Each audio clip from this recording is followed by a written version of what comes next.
what's going on YouTube? So right now we're looking at the Ackie monitor, Varanus acanthosaurus or Acanthosaurus. So these guys are a dwarf monitor or a dwarf Varanus species. Here you go, we're just feeding them right now. Yeah, so they're a dwarf monitor species. They are, the country they come from is Australia. Come here, girl. Go ahead, there you go. Country they come from is Australia. I don't know, what's some facts I can tell you about them? So they're carnivore / insectivore. These guys are known to rob different nests of birds that don't fly. And sometimes they'll rob birds' nests that are in the trees as well.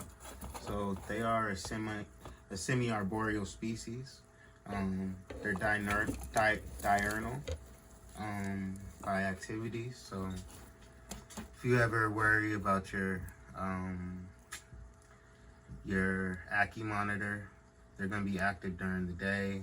They're not going to be too active during the night, but you'll see them during the dusk and during the mornings at the most. I know there's a word for that. I can't remember the specific name. I'm trying to feed them and multitask at the same time. So right now, their environmental status is least concern. So they're pretty widespread around the country of Australia. Oh, you dropped it, girl. Down here, dropped it. So they're pretty widespread around the country of Australia. In Australia, they're called like the spiny tail monitor. That's where their name basically comes from. You can tell if it's an Ackie monitor, if it's small. They come in 2 different colors for the most part when it comes to the pet trade. You have the yellow Ackie monitor, and then you have the red Ackie monitor. Then you have the extremes of both. But it's basically just a locale difference that popped up, and people line bred the animals to look either super red like this. I'll put a picture up, and if it doesn't look super red, it'll look, look at her, she's drinking some water right now. Uh-oh, I'm sorry, girl. So the water dish is right below the camera, and monitors, they drink and then they tilt their head up to push the water down. So yeah, and then like I said, the color varies between what locale you get, and then like if the animal's been line bred to look a certain way. So hopefully he doesn't knock the camera down. Let's see, what else did I not get to? All right, so we can go through like the scientific name. Remember, it's Acanthosaura, or Acanthosaura. Acantha means spine, and aura means tail. So basically, spiny tail lizard. Whoever went out there in Australia and described the animal, that's how he went to describe it. It was a spiny tail lizard. These guys don't get much bigger than, I don't know, 18 inches. I haven't seen one really that huge, so they don't get that big. Their lifespan is 7 to 14 years, and I've even found one on Facebook. The guy had them for 16 years. So, I mean, with these monitors, it varies, I guess. But we can go over their setup and everything else as well. So let me see if, I think the girl might come out and grab one more mealworm. We'll feed her one more. Might as well. We got enough. Come here, girl. Come on. There you go.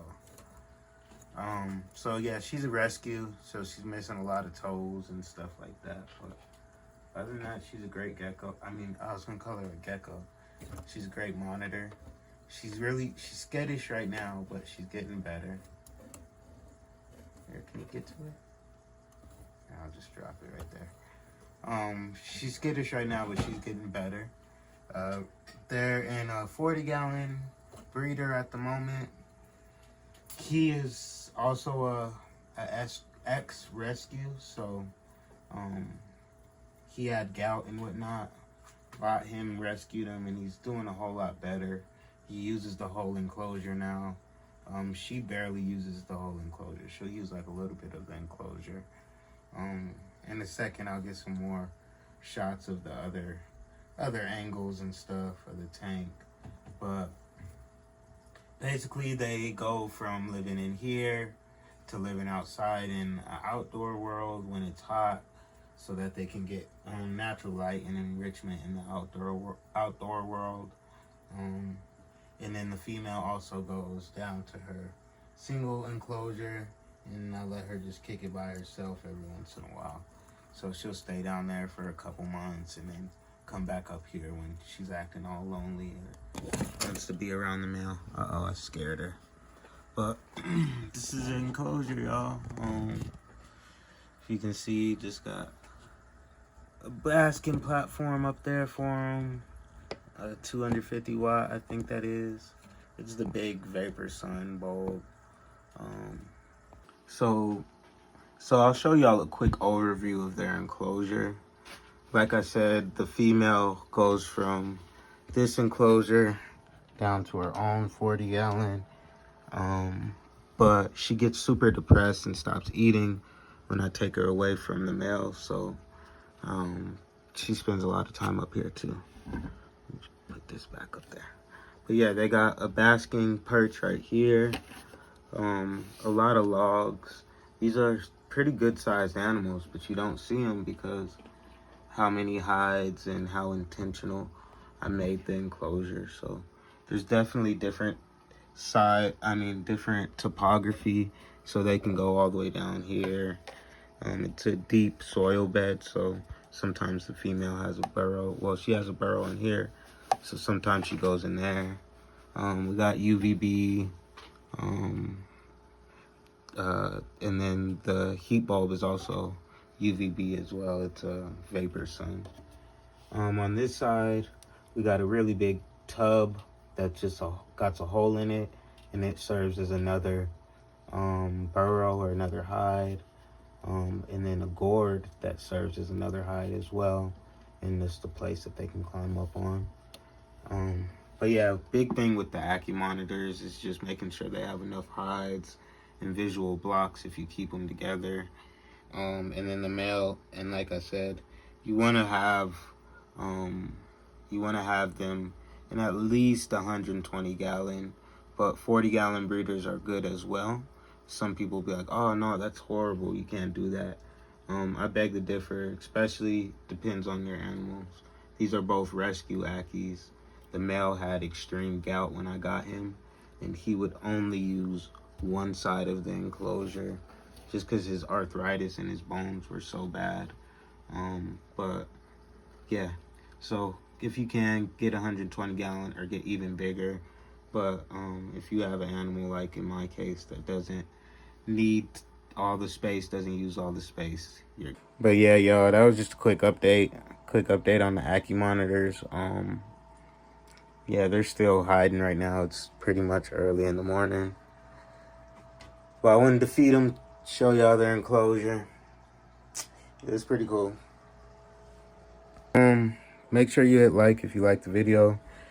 The tegus are leaving tomorrow, so I'm a little sad about that, but I'm excited for the new space and just, you know, new vibes since we don't got the tegus no more, or won't have the tegus no more. But yeah, y'all, thank you for tuning in.